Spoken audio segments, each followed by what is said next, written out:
Hi வணக்கம். இன்னைக்கு கேசரி தாங்க செஞ்சுருந்தேன். ஏதாவது ஸ்வீட்டாக சாப்பிட்ணும் போல இருந்துச்சு, நல்லா சாஃப்டாக ஸ்வீட்டாக. அதனால கேசரி செஞ்சுருந்தேன். இந்த கேசரிக்கு ரவா மாவை நல்லா வறுத்துக்கிட்டேங்க.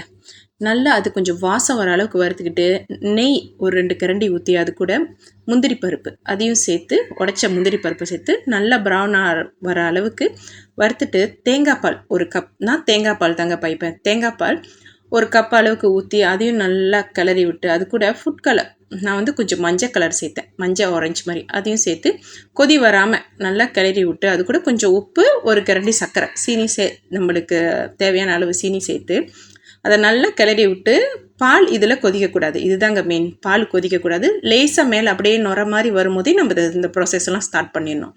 அப்போது இது கூட நம்ம வறுத்து வச்ச ரவா மாவை கொட்டி நல்லா கிளறி விட்டு, இந்த மாதிரி நல்லா கிளறி விட்டிங்கன்னா அந்த நெய் அப்படியே பிரிஞ்சு மேலே வரும். அந்த அந்த டைம் நம்ம வந்து அடுப்பை அடைச்சிடணும்.